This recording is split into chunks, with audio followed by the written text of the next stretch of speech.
Okay, welcome back to the channel, guys. After a long time, I'm starting to upload lectures.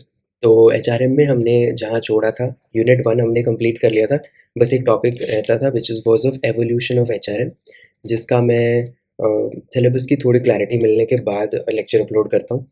फिलहाल हम second unit की तरफ बढ़ते हैं which is HR planning and recruitment of employees. So देखते हैं क्या है. ये हमारा सेकेंड यूनिट है ऑफ ह्यूमन रिसोर्स मैनेजमेंट का. राइट, स्टार्ट करते हैं. देखो, सबसे पहले HR प्लानिंग का मतलब क्या है. हमने प्लानिंग का मतलब पढ़ लिया था मैनेजमेंट प्रिंसिपल्स एंड एप्लीकेशंस वाले सब्जेक्ट में. HR planning obviously human resources से रिलेटेड प्लानिंग को बोलेंगे. ये तो बहुत बेसिक बात हो गई, बट लिखेंगे क्या इसमें. देखो, HR प्लानिंग का मतलब when you plan how many human resources you need, what type of human resources you need, उन ह्यूमन रिसोर्सेज को लाया इस हिसाब से जाए कि उसे कहाँ रखा जाए वो सोचना पहले से ही. देन वो काम उस पोजीशन में पहुँच के वो कैसे करेगा, कर भी पाएगा या नहीं, तो जो कर पाएगा उसी ह्यूमन रिसोर्सेज को लाया जाए. ये सब चीज़ों का पहले से एक प्लान बना के चलना ह्यूमन रिसोर्स प्लानिंग है. सो ऑब्वियसली जो भी प्लानिंग तुम कर रहे हो with respect to the human resources that you are going to recruit in your organization, that will be a part of human resource planning. Right, तो इसमें लिखेंगे क्या. सबसे बड़ा क्वेश्चन, सबसे पहले यू आर बेसिकली डिसाइडिंग जो ह्यूमन रिसोर्सेज हैं वो राइट नंबर में होने चाहिए. राइट, बेसिकली यहाँ पे आप क्वांटिटी की बात कर रहे हो. एंड राइट टाइप के होने चाहिए. राइट काइंड बोल लो, टाइप बोल लो, एक ही बात है. Basically we are talking about quality of the human resources. Also जब वो आ जाएंगे तो उन्हें राइट टाइम पे राइट प्लेस पे रखा जाए in the organization. This is also a part of human resource planning. Right, so मैं एक कॉम्प्रिहेंसिव डेफिनेशन अगर तुम्हें बताऊं तो ये वाली तुम लिखोगे. Right, human resource planning is the process by which an organization ensures it has the right number, right kind of people at the right place at the right time. ठीक है.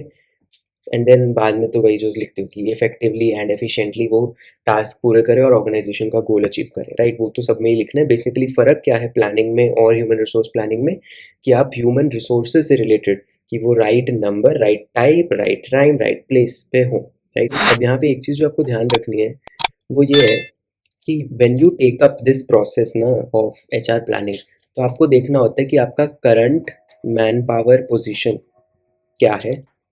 मतलब अभी कितने लोग हैं, किस टाइप के लोग हैं, क्या वो सही पोजीशंस पे बैठे हैं, नहीं बैठे हैं, ये सब. That is your current man power position. And you will have certain desired man power positions. Position as in कि स्थिति, स्थिति बोलते हैं ना कि किस स्टेट में आपकी ऑर्गेनाइजेशन, वो. तो करंट और डिजायर्ड दोनों डिफरेंट होगा. तो आपका गोल तो यही है कि आप करंट से अपने डिजायर तक पहुंच जाओ. इसके लिए ही आप HR प्लानिंग करते हो. So HR planning is basically the tool that you use to ensure कि तुम रीच कर दो desired from the current position of your man power. ठीक है, इन द ऑर्गेनाइजेशन. अब इसको करेंगे कैसे, उसके लिए सबसे पहले आपको करना है जो एक्टिविटीज़ हैं ना, हम उनकी बात करें. बेसिक एक्टिविटीज़ क्या करनी है. मैं थोड़ा सा इसे जूम कर देता हूँ ताकि इसे अच्छे से पढ़ पाएँ. पहले listing of the current human resource की अभी की स्थिति. करंट बोला ना, करंट से डिजायर्ड पे जाना है. सो पहले आप करंट को देखोगे कि क्या है. Then you will assess it.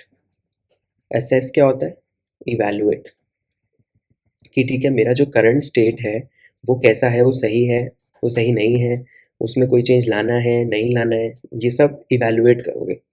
Then आप देखोगे क्या मेरे पास कोई सरप्लस ह्यूमन रिसोर्स है, कि ऑलरेडी ज़्यादा है, मुझे रिक्रूटमेंट की तो ज़रूरत है ही नहीं, मुझे ऑलरेडी जो है उनको भी निकालना है. मतलब मान लो किसी ऑर्गेनाइजेशन में 20 लोग काम कर रहे हैं, जबकि एक्चुअल में सिर्फ 15 से ही वो काम हो जाएगा. तो बिल्कुल भी आपको और लाने की ज़रूरत नहीं है, उल्टा भेजने की ज़रूरत है. तो आप ये सब देखते हो कि सरप्लस में हो कि डेफिसिट में हो. फिर आप दिखते हो रिक्वायरमेंट किस टाइप की चाहिए, कि हाँ मेरे पास ये 15 से तो हो जाएगा, बट इसमें 5 एम्प्लॉयज़ और ऐसे हैं जिनको मैं हटा सकता हूँ क्योंकि वो अच्छे तरीके से काम नहीं कर रहे, वो they are not the right type. Requirement है 5 की मुझे, बट वो लोग सही नहीं है जो अभी काम कर रहे हैं. ठीक है, तो मुझे उस केस में 5 लोग और लाने पड़ जाएंगे सही टाइप की वजह से, क्योंकि अभी सही टाइप के नहीं है. राइट। तो ये सब ह्यूमन रिसोर्स प्रोक्योरमेंट कि आपको लाने हैं 5 लोग, तो आप वो प्रोक्योर कैसे करोगे, बाहर से कैसे लाओगे?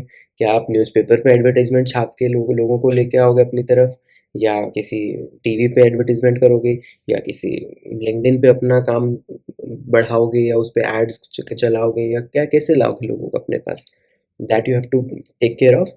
And then you have to design the training program. जब लोग आ जाएंगे उसके बाद आप उन्हें इस पोजीशन पे बिठाओगे, काम करवाओगे, उसके लिए ट्रेनिंग दोगे, उनका ओरिएंटेशन, इंडक्शन, रिटेंशन, ये सब इंश्योर करोगे, राइट। सो देख धीरे धीरे अब जैसे हम चैप्टर में बढ़ेंगे तो हमें यही सब चीज़ों को बेसिकली डिटेल में पढ़ना है। ऑल राइट, तो शुरू करते हैं पहले। ठीक है, ये तो एक्टिविटीज़ बता दी। मेन बेसिक काम पे चलते हैं, फीचर्स ऑफ एचआर। हम जो पढ़ रहे थे वो क्या था, एचआर प्लानिंग। तो अब एचआर प्लानिंग के फीचर्स पढ़ेंगे, एडवांटेजेस पढ़ेंगे, डिसएडवांटेजेस। तो एचआर प्लानिंग के अब हम फीचर्स, एडवांटेज, डिसएडवांटेज ये सब पढ़ते हैं। ठीक है, सो फीचर या नेचर ऑफ एचआर प्लानिंग कुछ भी नया नहीं है, जितना अभी मैंने एक्टिविटीज़ बताई उसी में सब कुछ कवर हो चुके हैं। ठीक है, सबसे पहला फीचर क्या है कि जैसे मैंने बोला आपको सिर्फ क्वांटिटी ही ध्यान में नहीं रखनी, आपको क्वांटिटी प्लस क्वालिटी दोनों पे फोकस करना है। राइट नंबर भी चाहिए, राइट काइंड भी चाहिए। देन पहले आप एक इन्वेंट्री ऑफ एग्जिस्टिंग पे, मैंने बोला ना करंट से डिजायर्ड पे जाते हो, तो एग्जिस्टिंग या करंट जो है उसकी इन्वेंट्री को आप एनालाइज करोगे। ठीक है, देन आप शॉर्टफॉल या सरप्लस कैलकुलेट करोगे कि मैं डेफिसिट में हूँ या फिर मैं सरप्लस में हूँ, मेरे को बाहर से लाने हैं या मुझे अभी जो है उनको भी निकालना है।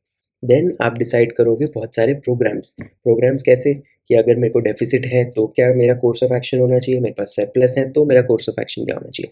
मतलब डेफिसिट है तो मैं एडवर्टीजमेंट वगैरह कहाँ से कराऊंगा या कैसे लाऊंगा, सरप्लस है तो मैं निकालूंगा कैसे, वीआरएस करूंगा या डायरेक्ट निकाल दूंगा, रिटायरमेंट करवाऊंगा क्या, मतलब basically what will I do, so that I will need to take care of. So all that programs will be decided. Last feature हम लिख सकते हैं, effective HR planning is the basis for the acquisition, utilization, improvement and preservation of human resources. तो बहुत basic सी चीज़ है कि पहले आप एक्वायर करोगे, फिर यूज़ करोगे, यूटिलाइज, फिर उन्हें इम्प्रूव करोगे ट्रेनिंग के थ्रू, प्रिजर्वेशन मैंने बताया ना, रिटेंशन इंश्योर करते हो आप। ये आपका लास्ट टॉपिक है इसी यूनिट का, वो बहुत डिटेल में हम पढ़ेंगे। रिटेंशन ऑफ एम्प्लॉयज़ क्या होता है, क्यों करना ज़रूरी है, कैसे करते हैं, वो सब। ठीक है, अब आ जाओ ऑब्जेक्टिव्स के ऊपर। ठीक है, कि एचआर प्लानिंग कर क्यों रहे हैं, ये बहुत छोटे छोटे बेसिक से क्वेश्चन है, मैं जरा गो थ्रू करवा रहा हूँ। अगर आपको लगता है कि आप इसको ऑलरेडी कर सकते हो, you can skip the video entirely, I won't जज you for that.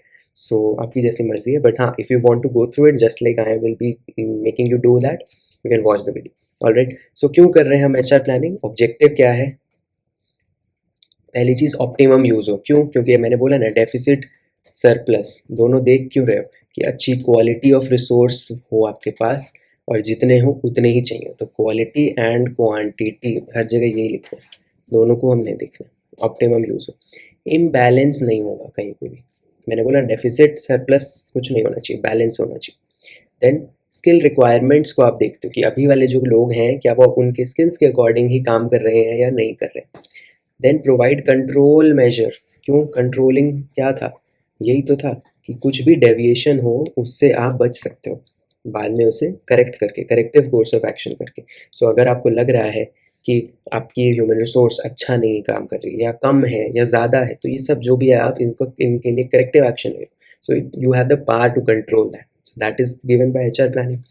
To control the cost aspect, obviously मान लो 20 लोग हैं, वो 20 लोगों की सैलरी क्यों दूँ अगर 15 में ही काम हो रहा है तो, राइट। सो 15 की सैलरी दूंगा, कॉस्ट बचेगी मेरी। Provide data for taking transfer and promotion decisions, this is very important. Transfer और प्रमोशंस आप ये डिटेल में बाद में पढ़ेंगे, बट ट्रांसफ़र और प्रमोशन किसी का जो कर रहे हो, इसके करने के लिए आपको पहले एचआर प्लानिंग ही करनी पड़ती है, बिकॉज उसी के थ्रू आप पता लगा सकते हो ना कि मेरे पास कितने डेफिसिट में है या सरप्लस में है, क्या है। कोई काम अच्छा कर रहा है नहीं कर रहा है, उसका असेसमेंट इवैल्यूएशन एचआर प्लानिंग के थ्रू होगा। ठीक है, देन आपका आता है इंपॉर्टेंस पे।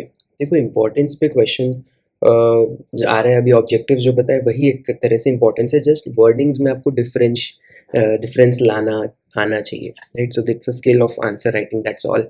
अदरवाइज बातें तो सब कुछ सेम ही कर रहे हैं हम अभी तक, राइट। सो देखते हैं, सबसे पहले देखो आजकल की ग्लोबलाइज्ड इन्वायरमेंट में बहुत ज़्यादा इंपॉर्टेंस है, इसलिए लिख सकते हो आप वर्कफोर्स डाइवर्सिटी इतनी हो गई है इसलिए ज़्यादा इंपॉर्टेंट है। देन कॉस्ट ज़्यादा ना लग जाए, लेबर कॉस्ट ज़्यादा ना बढ़ जाए इसलिए इंपॉर्टेंट है। जो भी सब चीज़ें ऊपर लिखी हैं वो अब इसमें बेसिकली अब इसके आगे वही सब कंटिन्यू कर सकते हैं, राइट। पढ़ लेते हैं फिर भी एक बार।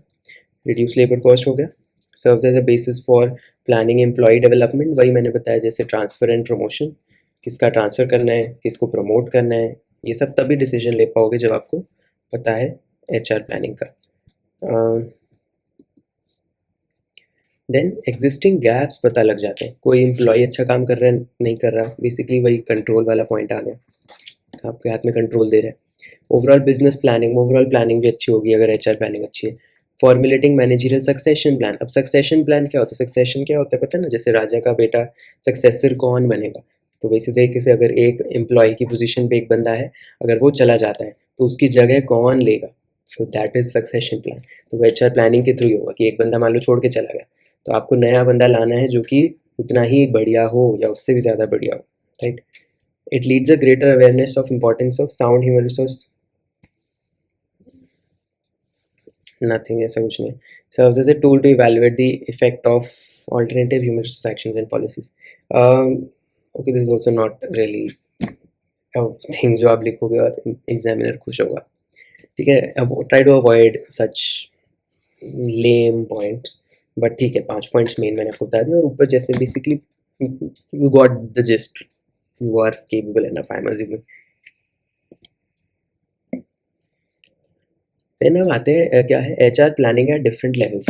अब ये बहुत रेयरिटी ऑफ द रेयरिटी में अगर क्वेश्चन आ रहा है तो ये लिख देना, जो भी ये दे रखा है, बिकॉज इट्स लाइक कि मैक्रो और माइक्रो दोनों लेवल पे बता रखे कि HR planning human resource planning at the national level कैसे होती है, sector level, industry level, individual unit, कुछ भी नहीं है। नेशनल लेवल पे जैसे आप बोलते हो एजुकेशन है, पॉपुलेशन है, इकोनॉमिक डेवलपमेंट है, जोग्राफिकल मोबिलिटी है, सब लोगों से रिलेटेड ही हैं ये सब चीज़ें, तो उनकी प्लानिंग गवर्नमेंट कर रही है, और बहुत सारे और जैसे यूनिट्स बने हुए हैं गवर्नमेंट के, तो वो कर रहे हैं।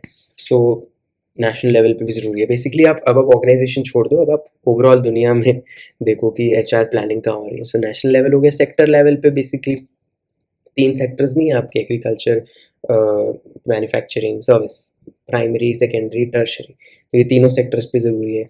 इंडस्ट्री लेवल पे हर एक इंडस्ट्री में, चाहे वो पब्लिक रिलेटेड इंडस्ट्रीज़ हैं, चाहे वो कंज्यूमर गुड्स वाली हैं, कैपिटल गुड्स वाली हैं, चाहे वो इंजीनियरिंग वाली हैं, जो भी इंडस्ट्री, इंडिविजुअल यूनिट्स पे देन तो आपको पता ही है कि ऑर्गेनाइजेशन की बात हो रही है यहाँ पे, ठीक है। ऑर्गेनाइजेशन में अलग अलग डिपार्टमेंट्स होते हैं, हर डिपार्टमेंट में एचआर प्लानिंग सबको करनी पड़ती है, ठीक है।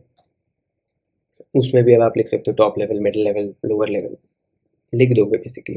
सो this is not that important thing. अब मेन सबसे इंपॉर्टेंट यहाँ पे जो एक चीज़ होती है एचआर प्लानिंग के steps, this is the kind of question जो आपको मिलेगा एग्जाम में मोस्ट प्रॉब्ली, अगर सिंपल सा कोई पेपर बना रहा है, ठीक है। बेसिक क्वेश्चन है सबसे। So the process will involve the following steps. सबसे पहला steps determination of the objective, हम कर क्यों रहे हैं ये काम, पहले वो एचआर प्लानिंग ही क्यों कर रहे हैं ये जानना जरूरी है। Then preparation of the skill inventory, at this point current position क्या है हमारी वो पता होनी ज़रूरी है। Then demand forecasting, supply forecasting, gap analysis, then action plan, क्या करना है उसके बाद फॉर रीडिप्लॉयमेंट एंड रिडंडेंसी, ये सब डिटेल में अभी हम डिस्कस करेंगे, ठीक है। अभी मैं सिर्फ भूमिका बांध रहा हूँ। Employment plan and then training and development program, ठीक है। एक एक करके सबको पढ़ते हैं। देखो सबसे पहला है ऑब्जेक्टिव, आपको पता होना चाहिए कि ये अगर एचआर प्लानिंग आप कर रहे हो तो you should know why you are doing it, reason क्यों है, बिना मतलब तो नहीं कर रहे हो क्योंकि वो भी कॉस्ट लेता है, राइट। तो उससे बचने के लिए ये। सेकेंडली आपको ऑब्जेक्टिव इसलिए पता होना चाहिए, एक तो मैंने रीज़न बताया ना कि बिना मतलब नहीं करनी है ना। देन सेकेंडली आपको पता होना है कि ऑर्गेनाइजेशन जिसमें आप काम कर रहे हो उसका ओवरऑल ऑर्गेनाइजेशनल गोल होता है, तो आप एक स्पेसिफिक एरिया में जैसे मार्केटिंग या एचआर या सेल्स या फाइनेंस, जब भी इन स्पेसिफिक एरियाज़ की कोई प्लानिंग या उनमें गोल्स सेट करते हो, it has to coordinate and align with the overall organization goal, always always always, ठीक है। सो वो जो आपकी एचआर डिपार्टमेंट है वो कहीं ऑर्गेनाइजेशन से भिड़ तो नहीं रहा, ठीक है। So it should not be you know against और contradict the overall organization policy जो आपकी बन रखी होगी. That is very important. इसीलिए आप ऑब्जेक्टिव्स जो सेट करोगे वो इस अकॉर्डिंग या इस अलाइनमेंट में करोगे जिस अलाइनमेंट में पूरे ऑर्गेनाइजेशन के गोल्स बने हुए होंगे. जैसे मान लो अगर पूरे ऑर्गेनाइजेशन का गोल ऐसा है कि इस साल हम एम्प्लॉयज़ की बेनिफिट के लिए जो है बहुत काम करेंगे, तो आपकी HR planning also has to signify that. आप कुछ ऐसा HR प्लानिंग में नहीं कर सकते जो उसके अगेंस्ट चला जाए, right. So this is the kind of thing, इसके अलावा कुछ नहीं. Then preparation of skill inventory. Again मैंने बोला करंट पोजीशन आपने एनालाइज करनी है. पहले तो पता करनी है कि क्या है, एनालाइज अभी बाद में करेंगे.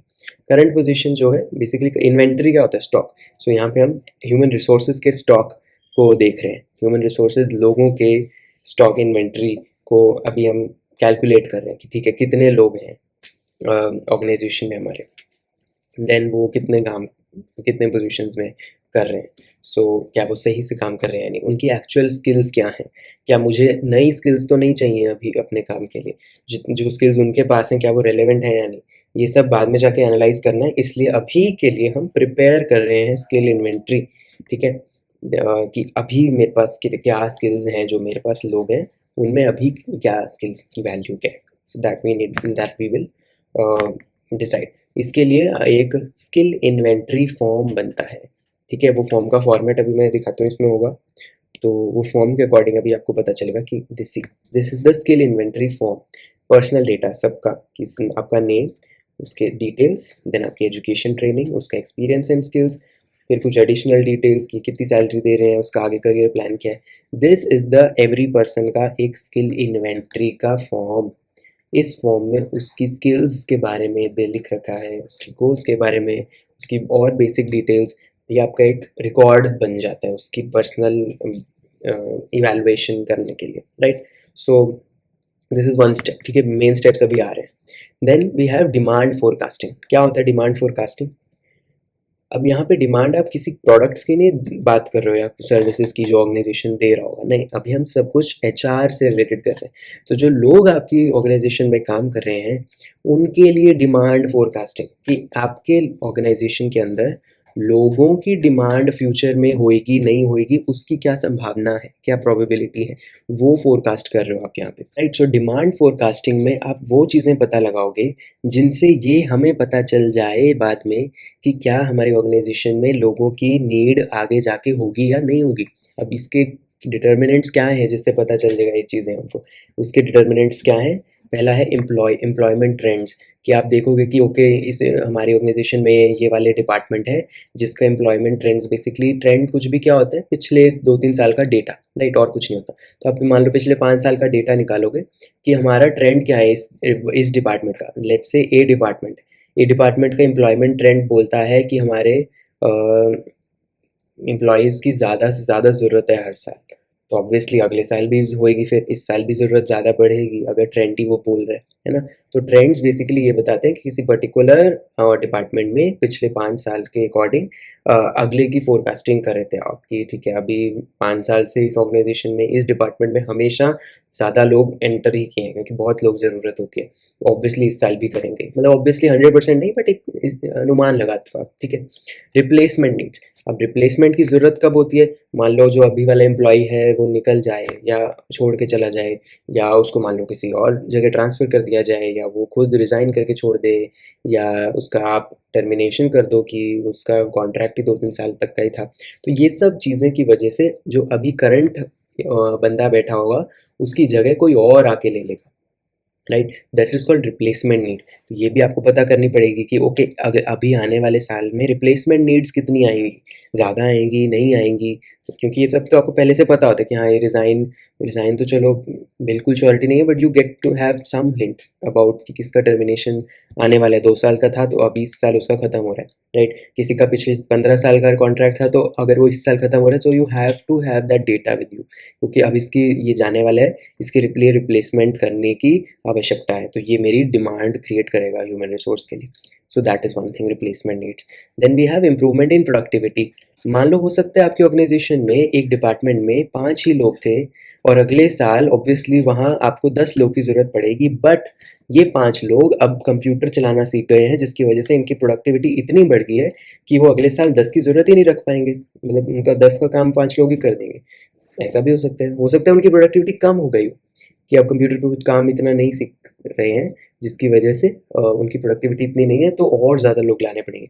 सो ये चीज़ भी डिमांड को इफ़ेक्ट करेगा कि प्रोडक्टिविटी जो ऑलरेडी है उनकी प्रोडक्टिविटी ज़्यादा है तो उतने लोग नहीं चाहिए होंगे आगे, उनकी प्रोडक्टिविटी कम है तो ज़्यादा लोग उसको कॉम्पनसेट करने के लिए चाहिए होंगे प्रोडक्टिविटी को, राइट।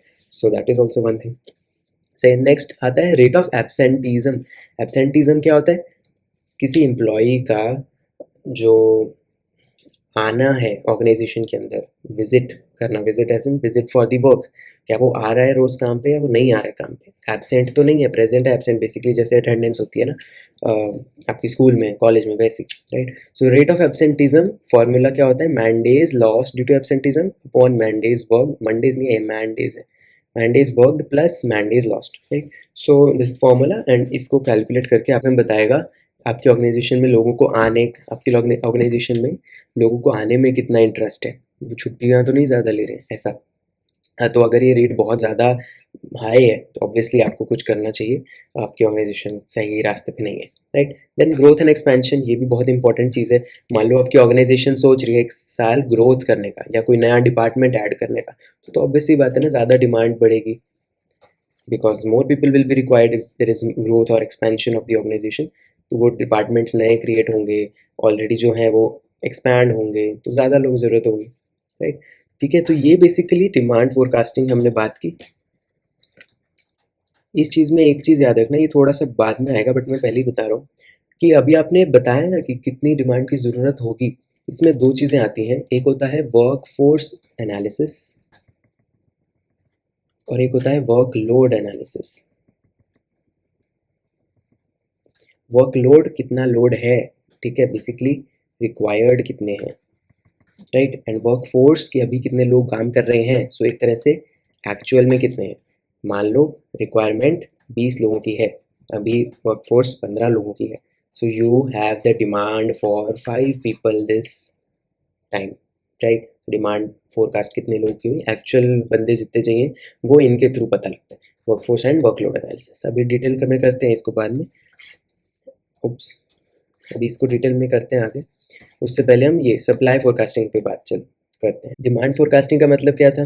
कितने लोगों की ज़रूरत है, ज़रूरत। सप्लाई फोरकास्टिंग कि हम इतने ऑलरेडी रख रखे हैं या इतने की सप्लाई भी है मेरे पास। जैसे मान लो बोला ना 20 की ज़रूरत है बट 15 की सप्लाई ऑलरेडी है मेरे पास, तो फिर मेरे को नहीं सिर्फ 5 ही लाने, राइट। सो सप्लाई फोरकास्टिंग का मतलब हाउ मेनी पीपल की supply you can provide for that particular job in the organization, right. So ये दो तरह की होती है, एक होता है इंटरनल, एक होता है external supply, right. But internal supply ही आप एचआर प्लानिंग में ज़्यादा बात करते हैं, और ये जो इंटरनल है इसको आपने बेसिकली एनालाइज करना होता है, क्योंकि अभी के जो हमारे पास लोग जितने हैं ऑर्गेनाइजेशन में उनकी कितनी कैपेबिलिटी है, कितना काम करते हैं, वो अच्छे से करते हैं नहीं करते हैं। इसके लिए प्रॉपर एक जो बोलते हैं इसको एचआर ऑडिट होता है, ये भी हम आगे प्रॉपर आएगा तो डिस्कस करेंगे topic HR audit. HR audit से पता चलता है कि अभी बेसिकली जो बंदे हैं वो कितने पानी में हैं, कितना काम करते हैं नहीं करते हैं, ठीक है। सो उस हिसाब से हम थोड़ा एस्टिमेट लगाएंगे बाद में जाके कि हम इतने लोगों की ज़रूरत हमें होएगी कि नहीं होएगी, right. So human resource audit, ये first HR audit, this will lead to the, अभी जो मैंने बोला था स्किल इन्वेंट्री फॉर्म, कि आप स्किल इन्वेंट्री फॉर्म जो है वो इसी का ही पार्ट होता है HR audit. You have a idea of capabilities and potential of the persons who are already working, current वाले, ठीक है। देन रिप्लेसमेंट चार्ट्स बनते हैं। रिप्लेसमेंट चार्ट्स क्या, कि मान लो कोई एक पोजीशन है आपकी ऑर्गेनाइजेशन में, वो पोजीशन क्या रिप्लेस होएगी कि नहीं होएगी, है ना। सो मान लो आपको एक बंदा दिख रहा है, जो दिख रहा है आपको कि भाई ये तो रिज़ाइन करने की उस पर, ना ये ढंग से आता है काम पे, ना इसको काम पसंद आता है, ना इससे काम होता है, तो या तो हम टर्मिनेट कर देंगे इसको या ये खुद रिज़ाइन कर लेगा। बेसिकली उसका एक रिप्लेसमेंट चार्ट सा आप बनाते हो ऐसे टाइप के लोगों का, जिससे आपको पता लग जाता है कि ओके ऑलमोस्ट मान लो 100 लोग हैं जिनको अभी रिप्लेस करना होगा ऑर्गेनाइजेशन में, सो हम ऑलरेडी तैयारी रखेंगे उनके लिए, right. So this is kind of replacement chart का मतलब। अब आ जाओ नेक्स्ट जो है गैप एनालिसिस। बेसिकली हमने जो ये किया ना, सप्लाई फोरकास्टिंग, डिमांड फोरकास्टिंग, इन दोनों से हमें पता लग जाएगा कि हमारे पास डेफिसिट कितना है और सरप्लस कितना है, ठीक है।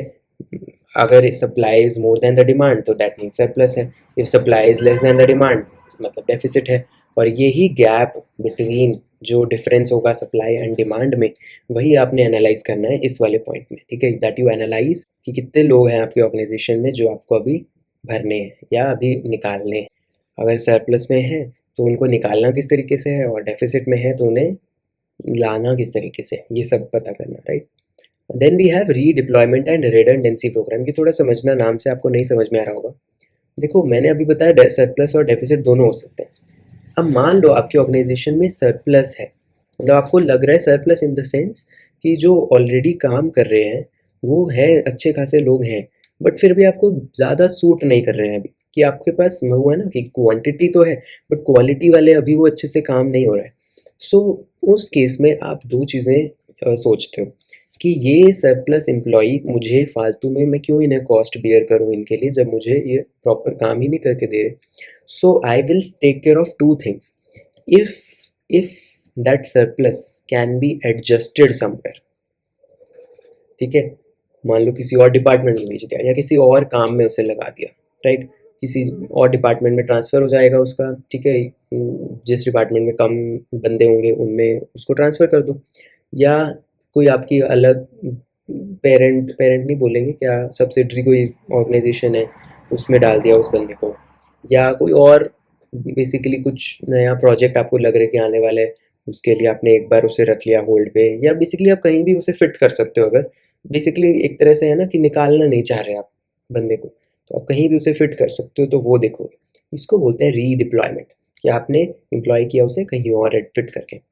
अगर आपको लग रहा है वो कहीं भी फिट नहीं हो सकता है, तो आपके पास दो चीज़ें हैं, या तो उसको दे दो ऐसी ट्रेनिंग या डेवलपमेंट जिसके थ्रू वो काम करने लायक बन जाए, या जो स्किल आपको मिसिंग लग रही है वो आप उसे दे दो, या फिर अगर वो भी नहीं है तो at the end you will have to say bye bye to that employee. So this is कि भाई वो रिडंडेंट है एम्प्लॉय, उससे नहीं हो रहा है काम, मेरे को निकालना ही पड़ेगा, right. So this is what you take care of if you have the surplus employees. So this is about redeployment or redundancy program. Then we have chalking out employment plan. Chalking out employment plan basically, अगर अब आ जाओ deficit पे, if you have deficit या आपको employ basically लाने हैं organisation, तो आप एम्प्लॉयमेंट प्लान बनाओगे, कहाँ से लाने हैं, कैसे लाने हैं। इसमें आप सोचते हो थोड़ा सा लॉन्ग रन का। लॉन्ग रन का कैसे, कि अगर आने वाले सालों में मुझे दिख रहा है कि भाई आने वाले सालों में भी कमी होगी लोगों की, तो मेरे को उस हिसाब से एक्विजिशंस करनी है लोगों को लाने की, क्योंकि मैं बार बार कॉस्ट नहीं कर सकता। मुझे लग रहा है 3 महीने बाद फिर ज़रूरत पड़ेगी, 6 महीने बाद फिर ज़रूरत पड़ेगी, 9 महीने बाद फिर ज़रूरत पड़ेगी। मैं उसको सोच के ऑलरेडी एक ही बार करूँगा प्लान, कैसे करना है ना, अभी करना है, 3 महीने बाद करना है, 6 महीने बाद करना है, क्योंकि बार बार आप you can't keep recruiting, your organization can't always be going through a recruitment processes, right. So because it takes lot of time and effort and cost, so उसको उससे बचने के लिए so you chalk out that plan कि भाई अभी करना है या थोड़ा रुक के करना है, लॉन्ग टर्म की थोड़ा सोच के basically you chalk out this whole plan, कि एक टाइमलाइन है आपकी, उसमें आपने अभी इसको एम्प्लॉयमेंट लानी है लोगों के लिए, अभी रिक्रूट करना है या थोड़ा टाइम बाद करना है, लॉन्ग रन का सोचते हुए। Then you design a training program for वो वाले भी जो आपको लग रहा है रिडंडेंट है या अभी स्किल्ड नहीं है, या फॉर वो भी जो आएंगे उनके लिए, ठीक है, तो उसके लिए training program. Then appraisal of HR planning. जब ये सारे आपके एम्प्लॉयमेंट और ट्रेनिंग प्रोग्राम्स इम्प्लीमेंट हो जाते हैं, आपको अप्रेजल अप्रेजल पता है ना, एक तरह से इवैल्यूएशन करना होता है अपनी HR प्लानिंग का।